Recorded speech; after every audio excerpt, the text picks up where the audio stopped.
잠깐 기도하겠습니다. 사랑의 하나님 감사합니다.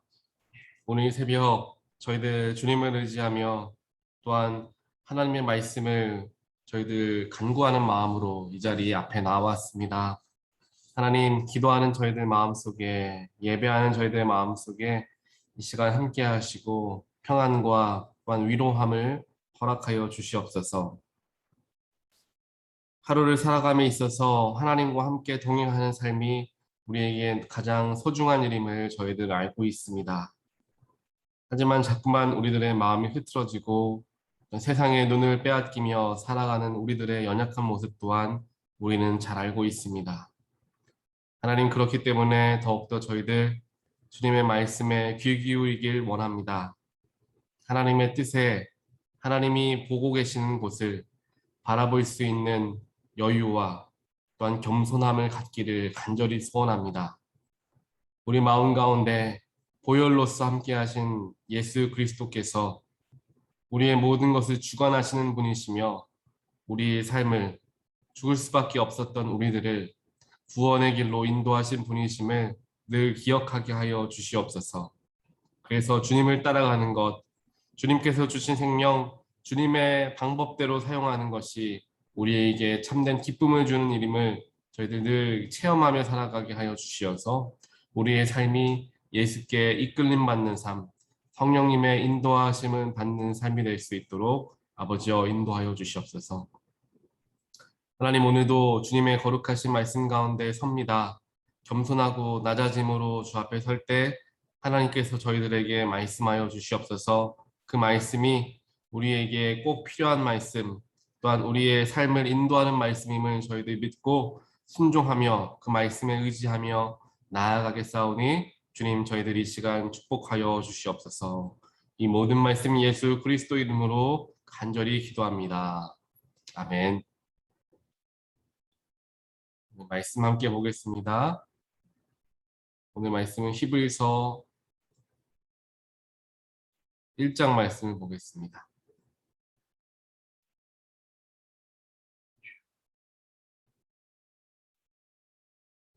히브리서 1장입니다. 하나님께서 옛날에는 예언자들을 통하여 여러 번에 걸쳐 여러 가지 방법으로 우리 조상들에게 말씀하셨으나 이 마지막 날에는 아들을 통하여 우리에게 말씀하셨습니다. 하나님께서는 이 아들을 만물의 상속자로 세우셨습니다. 그를 통하여 온 세상을 지으신 것입니다. 그는 하나님의 영광의 광채시요 하나님의 본체대로의 모습이십니다.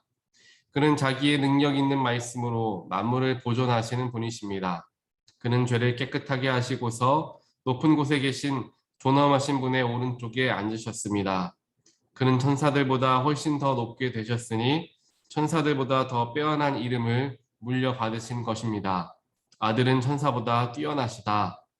하나님께서 천사들 가운데서 누구에게 너는 내 아들이다. 내가 오늘 너를 낳았다 하고 말씀하신 적이 있습니까? 또 나는 그의 아버지가 되고 그는 내 아들이 될 것이다 하고 말씀하신 적이 있습니까? 그러나 자기의 맏아들을 세상에 보내실 때에는 하나님의 천사들은 모두 그에게 경배하여라 하고 말씀하셨습니다.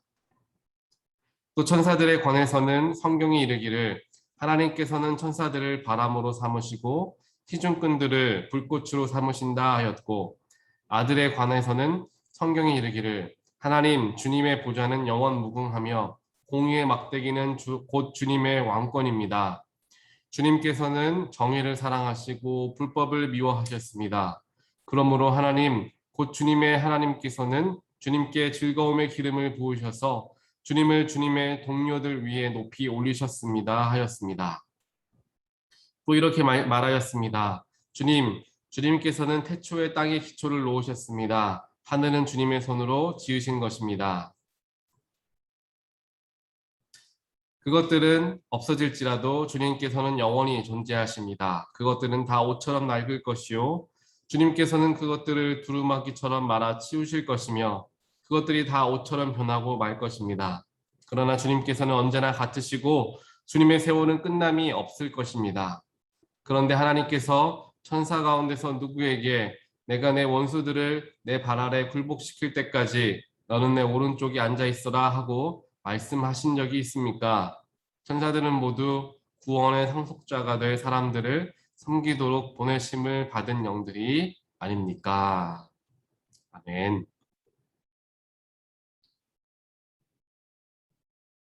오늘 주어진 말씀은 사도 바울이 예수 그리스도가 어떠한 분이신지에 대해서 이야기하고 있는 장면입니다. 예수님은 성경에서도 이야기하는 것과 같이 하나님의 아들이 된다라고 이야기하죠. 또 하나님께서 그의 모든 권세와 그의 모든 영광을 이 아들에게 동일하게 부여하셨다라고 이야기합니다. 그래서 우리는 그를 통하여서 하나님과 예수님께서 한 분이 되신다라고 우리는 믿고 고백합니다. 이 모든 것은 하나님의 이름과 예수님의 이름이 동일하게 우리 믿는 그리스도인들에게 주어진 이름이고, 또한 예수 안에 구원의 능력이 있는 것과 동시에 만물 위에 있는 만물의 모든 것을 통치하는 능력이 전지전능하심이 동시에 있다라는 사실을 우리는 말씀을 통하여서 배우게 됩니다. 다들 잘 아시는 것처럼 그 당시에 유대인들에게 있어서 하나님의 존재는 유일하신 분이셨습니다. 그 유일하신 하나님에 대한, 또한 그의 아들인 예수에 대한 이야기들을 함께 전하는 것이 사도 바울에게는 가장 큰 숙제가 되었을 것입니다. 그들은 하나님만을 신으로 섬기고 하나님이 모든 것이라고 생각하며 믿고 살아가는 사람들이었습니다. 그 사람들에게 어떻게 하면 예수에 대해서 효과적으로 전할 수 있을까? 사도 바울은 많은 기도를 하고, 또한 자신이 가지고 있는 많은 학문적인 내용들을 가지고 각 교회에, 또한 유대인들에게 많이 전하게 되었습니다. 그 속에서 말씀하고 전해지는 장면이 히브리서 1장에 나와 있는 말씀인데요. 결국에 많은 사람들이, 특별하게 많은 유대인들이 예수를 어떻게 생각했느냐, 바로 선지자 중에 한 명이다라고 많이들 생각을 하고 있었습니다. 하지만 그것이 잘못된 생각임을 사도 바울은 너무도 잘 알고 있었기 때문에 예수님께서는 그냥 한 명의 선지자가 아니라 하나님 그분 자체가 되신다라는 것을 여러 가지 방법을 통하여서 말씀을 하고 있습니다. 하지만 예수는 하나님이시다라고 확실하게 딱 부러지게 이야기하는 것이 아니라 예수는 하나님의 아들이다라고 이야기하면서 아버지가 아들에게 모든 권세를 함께 나누는 것처럼 예수 안에 하나님의 능력이 함께 한다라고 다른 방법으로 이야기를 하기 시작했습니다. 왜냐하면 유대인들에게는 이 예수님과 하나님께서 한 분이 되신다라는 것을 이야기하는 것이 좀처럼 쉬운 일이 아니었기 때문입니다. 오직 그랬다라고 한다면 예수님께서 계셨을 때에도 예수님이 제자들에게 묻죠. 세상 사람들이, 유대인들이 나를 어떻게 누구라고 이야기하느냐라고 물었을 때 세상 사람들은 예수님이 위대한 선지자 중에 한 명입니다라고 이야기를 하고 있다고 제자들은 예수님께 대답을 했습니다. 하지만 베드로만이 믿음에 의지하여서 예수님은 하나님의 아들이시고 그리스도이시다, 즉 구세주이시다라고 고백을 하는 장면이 기록이 되어 있습니다. 그 고백을 듣고 예수님께서 베드로를 크게 칭찬하시고 이것은 하나님의 영으로 말미암는 것이다라고 이야기하고 있는 장면을 우리 모두는 기억하고 있습니다. 예수님은 이 세상에서 가장 높으신 분이시고 우리의 모든 것들 중에서 가장 존귀하신 분이십니다. 오늘 말씀에서도 사도 바울이 이야기하는 것과 같이 예수님의 위대하심, 또한 예수님의 하나님 되심을 우리는 항상 기억해야 합니다. 오늘 말씀을 보니까 예수님께서 이 땅에 오시기 전까지는 선지자들을 통하여서 하나님께서 말씀을 전하셨다라고 이야기합니다. 하지만 예수님이 오신 후부터는 선지자들을 통하여서가 아니라 예수를 통하여서 말씀하고 있다라고 이야기하죠. 하지만 그 예수님은 하나님의 말씀을 세상에 전해주시는 다리의 역할을 해주셨습니다. 즉 하나님과 인간의 끊어져 있던 관계를 예수께서 자신의 보혈을 흘리심으로써 회복시켜 주시며 십자가로서 그 다리를 놓아주셨기 때문입니다. 우리가 그것을 기억할 때 예수를 통하여서만 우리가 하나님께 나아갈 수 있고, 하나님은 역시 예수를 통하여서 우리의 삶에 깊이 관여하신다라는 것을 우리는 말씀을 통해 알게 되는 것입니다. 그렇게 예수께서 이 땅에 오셔서 수많은 사람들을 만나셨고, 수많은 사람들에게 직접적으로 하나님 예수 그리스도의 능력과 기적과 이적을 선포하셨습니다. 그래서 그들을 살리시고 그들에게 새 생명을 허락하시어서 수많은 사람들에게 영향을 미치시고 구원을 또한 복음을 허락하셨죠. 그 이후에 예수님께서 모든 삶을 마치시고 이제 승천하실 때에는 성령을 우리에게 보내주시겠다라고 이야기하시면서 이제 예수님의 그런 육체적인 사역들이 다 끝나고 성령의 사역이 시작되어지는 것을 말씀하시고 승천하시게 되었습니다. 즉 예수님께서 하나님의 보좌 오른편으로 가신 이후부터는 성령께서 그 역할을 대신하셔서 그 성령이 우리 모든 사람들에게, 즉 하나님을 믿고 예수를 구주로 믿는 모든 사람들에게 허락되어지고 그 성령을 통하여서 이제 하나님께서 우리에게 관계하시는 것을 우리는 말씀을 통해 배우게 되는 것입니다. 우리 모두에게는 이와 같이 예수님 또한 성령님을 우리는 모시고 살아가는 사람들입니다. 예수를 통하였을 때 또한 성령을 통하였을 때 우리의 삶은 변화되어지게 됩니다. 우리의 삶이 변화되어지는 것만으로 끝나는 것이 아니라 우리의 삶을 통하여서 다른 이들에게까지 영향력을 미치는 삶을 우리는 살아갈 수 있게 됩니다. 성경을 보게 되면 예수의 복음을 전함을 받게 되어서 수많은 사람들이 그들의 삶이 변화되어지는 것을 성경을 통해 보게 되는데, 사도 바울의 역할들을 통하여서 수많은 사람들이 예수 그리스도, 즉 예수를 구주로 믿는 일들이 일어나게 되었습니다. 또한 그뿐만 아니라 믿음을 통하여서 그들의 삶도 복음을 따르는 삶, 예수를 따르는 삶으로 변화되어지는 사람들의 모습을 보게 됩니다. 결국 복음 안에는, 또한 예수의 이름 안에는 사람을 변화시키는 힘, 문제를 해결하는 능력, 만물을 다시금 소생시키는 그 힘이 예수의 이름 가운데 있다라는 사실을 우리는 반드시 기억해야 합니다. 그래서 예수의 이름을 늘 기억하고 예수의 이름을 외치며 삶을 살아갈 수 있어야 합니다. 제가 어렸을 때에 예수님을 더욱더, 예수님께서 내 삶에 더 깊이 개입하시며 개입하시는 분이시다라는 것을 깨달았던 때가 있습니다. 이것은 어느 순간 갑자기 깨달아졌던 것이 아니라 되돌아보면 많은 훈련을 통하여서 이루어지게 되었다라는 것을 경험합니다.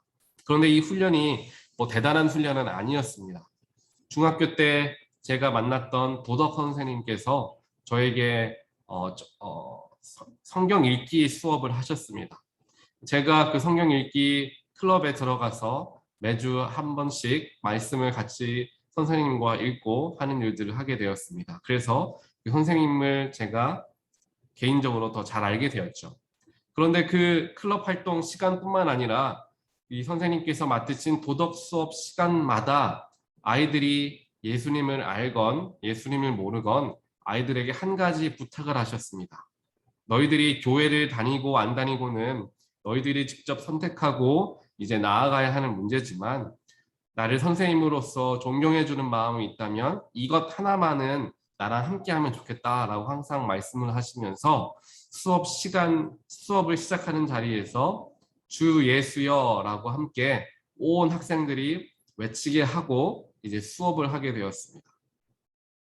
그래서 그 선생님은 수업을 시작할 때마다 어느 반에 들어가서든지 항상 주 예수여라고 아이들과 함께 외치고 수업을 시작하는 모습을 제가 보고 저 역시 함께 그렇게 외치면서 수업을 시작하게 되었습니다. 저는 개인적으로도 그 선생님과 관계를 했기 때문에 여러 가지 여러 가지 일들을 통하여서 예수님에 대해서 배우게 되었고 말씀을 함께 읽으면서 또한 공부하게 되었습니다. 그런 모든 것들을 통하여서 주 예수여라고 외치는 것이 그냥 외침으로서만 끝나는 것이 아니라 나의 영혼이 주 예수여라고 외침을 통하여서 내 삶이 예수님을 부르며 살아가는 삶이 되어진다라는 것을 이제 배우게 되었던 것이죠. 그렇게 일상에서도 예수님의 이름을 외치는 것을 또한 그것이 얼마나 능력 있는 일인지에 대해서 그때가 중학교 2학년 때인가 배웠던 것 같은데 그 선생님 성함은 김평조 선생님이었습니다. 그 선생님을 통해서 제가 배우게 되었던 것이죠.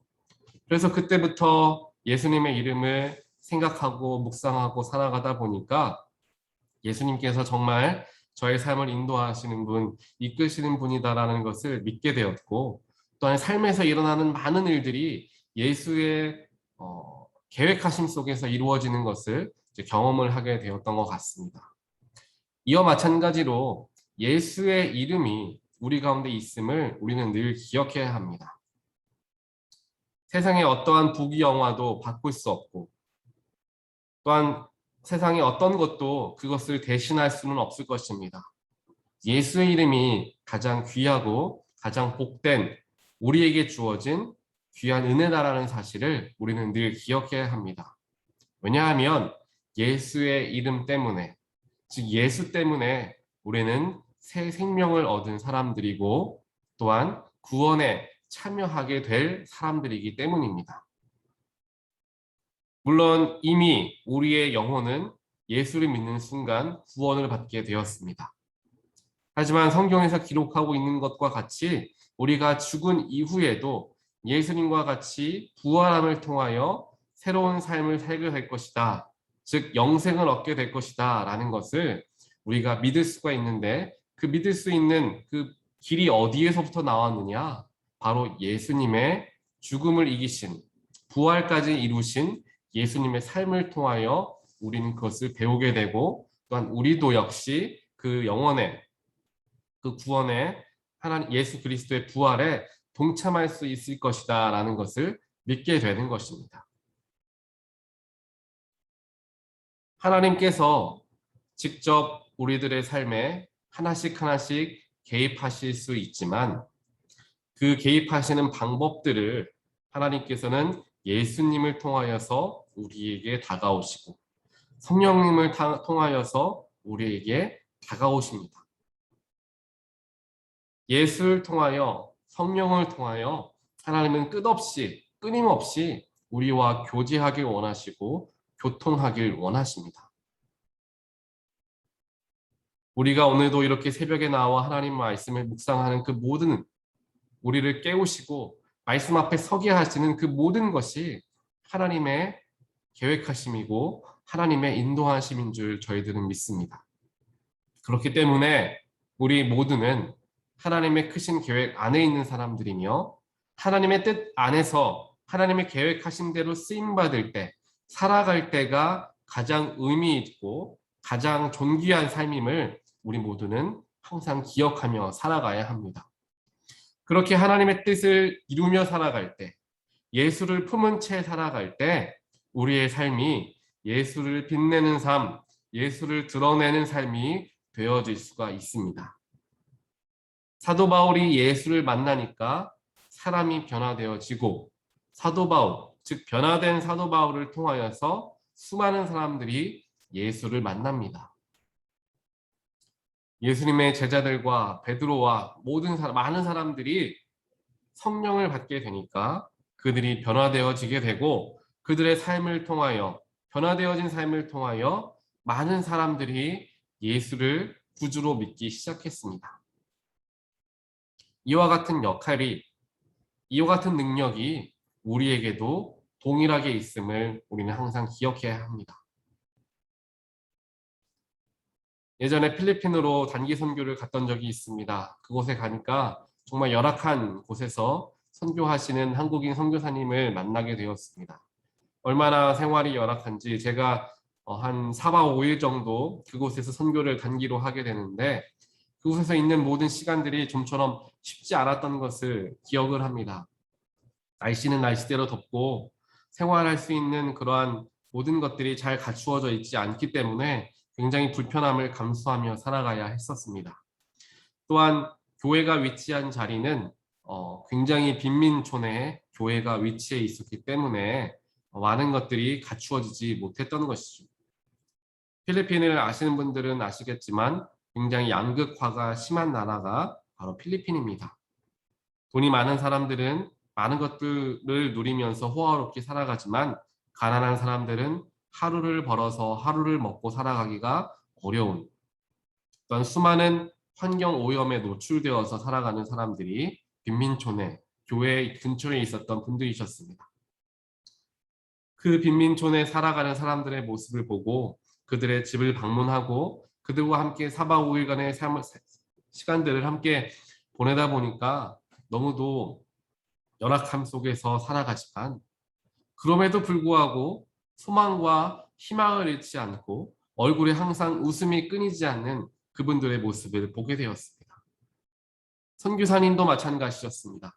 그분은 필리핀 분들은 태어났을 때부터 그렇게 어려운 삶을 살아오셨기 때문에 그렇게 익숙해져 있을 수도 있겠지만 이 선교사님 같은 분은 한국에서 오랜 시간을 보내시다 살아가시다가 이제 선교사로 파송되어서 필리핀에 살아가시는 것이기 때문에 그곳에서 현지에서의 삶이 너무도 어려우셨을 것입니다.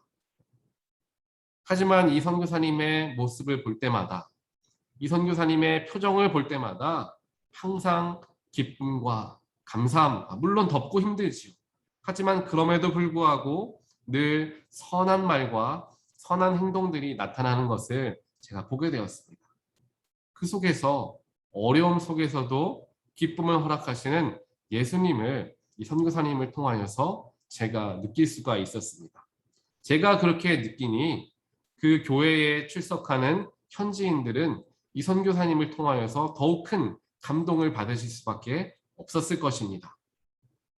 자신의 나라 필리핀 사람도 아니고 한국에서 온 분이 이렇게 삶을 다 바쳐서 그들을 사랑하고 섬기는 모습을 통하여 그들은 예수님을 이 선교사님을 통하여 발견하셨을 것입니다. 이 선교사님의 희생과 헌신, 예수님의 뜻을 쫓아서 살아갔던 이 사역의 모습들을 통하여서 온전하게 예수님이 드러나게 되었고 많은 필리핀 현지 분들이 이 선교사님을 통하여 그리스도 예수를 구주로 삼는 일, 믿는 일들이 일어나게 되었으며 또한 한국에서 단기 선교로 이제 이 필리핀에 오신 분들께서도 그 자리에서 수많은 영적인 체험들을 하는 것을 함께 경험을 할 수가 있었습니다. 예수의 이름을 품고 살아가는 삶, 복음을 품고 살아가는 삶이 바로 이와 같아야 하지 않을까 오늘 생각을 합니다. 오늘 하루를 살아가면서 예수님께서 나에게 생명을 허락하셨는데 그 생명이 지금 나에게 어떠한 역할을 하고 있는가? 예수님을 우리는 믿고 살아간다고 하는데 그 예수님이 지금 이 순간 오늘 나에게 어떠한 변화를 주시고 어떻게 나의 삶 속에서 나타나시는가? 우리의 삶을 한번 되돌아보길 원합니다. 나의 삶 속에서 예수님이 또한 예수님의 능력이 나타나지 못하는 삶을 살아간다면 무엇이 문제일까? 우리의 삶을 되돌아보고 예수의 능력을 가리우는 나의 욕심과 나의 자아, 세상에 대한 정욕들이 있다면 이 시간 하나씩 하나씩 철저하게 회개함을 통하여서 예수님께서 나의 삶을 통하여 온전하게 나타나시고 또한 그 빛이 나를 통하여 온전하게 세상에 비추어질 수 있도록 우리의 삶을 맞추어 나가실 수 있는 모든 분들 되시기를 주님의 이름으로 간절히 축원드립니다. 우리의 삶은 예수가 함께하는 삶, 예수 때문에 감사와 기쁨이 넘치는 삶이 되어야 할 줄 믿습니다. 오늘 하루 예수님 때문에 기뻐하고 예수님 때문에 나의 삶이 온전하게 세상의 빛으로서 비추어지는 또한 쓰임받는 하루가 되기를 주님의 이름으로 다시 한번 축원드립니다. 우리 함께 기도하겠습니다. 우리의 모든 것 되시는 우리의 능력이 되시는 예수님 감사합니다. 오늘도 말씀을 통하여서 예수의 이름이 복음이 내 안에 있음을 다시 한번 깊이 묵상하게 됩니다. 예수께서 함께 하시지만 예수께서 내 안에 있다라고 우리 모두가 믿고 신뢰하지만 그 예수님이 얼마만큼 나의 삶에서 능력을 보이셨는가? 또 나의 삶을 통하여서 예수님께서 얼마나 드러내어지게 되었는가? 우리의 삶을 다시 한번 되돌아보게 됩니다. 하나님 오늘 하루를 우리에게 허락해 주셨습니다. 그 하루가 어제와 같은, 이전과 같은 항상 반복되어지는 하루가 되는 것이 아니라 오늘 하루 정말 새로운 하루, 기쁜 하루, 정말 참된 의미가 있는 하루가 되길 소원합니다. 그런 하루가 되기 위해서 더욱더 저희들 예수님을 마음에 품은 채 어디에 가던 누구를 만나던 예수의 이름을 기억하며 예수님께서 나와 함께 하십니다. 예수님께서 나의 마음을 다스리십니다. 예수님께서 나의 마음을 붙잡아 주십니다. 라고 고백하며 오늘 하루를 살아갈 수 있도록 저희들에게 축복하여 주시옵소서. 죄 앞에 섰을 때에도 죄의 유혹의 앞에 섰을 때에도 예수님의 이름을 외치며 그 죄를 이겨내게 하시고 내 욕심과 내 정욕이 앞서며 분노함과 그러한 악한 마음들이 우리 가운데 있을 때에도 예수님께서 나와 함께 하십니다. 예수께서 나를 건져내십니다. 라고 외치며 그 모든 분노함과 또한 여러 가지 악한 감정들로부터 이겨낼 수 있는 우리의 모습이 될 수 있도록 주님 축복하여 주시옵소서. 그래서 우리의 삶을 통하여서 예수가 드러나게 하시고 다른 모든 세상의 사람들이 우리를 보고 예수를 발견할 수 있는 귀한 우리의 삶이 될 수 있도록 주님 지키시고 보호하여 주시옵소서. 이 모든 말씀 예수 그리스도 이름으로 간절히 기도드리옵나이다. 아멘.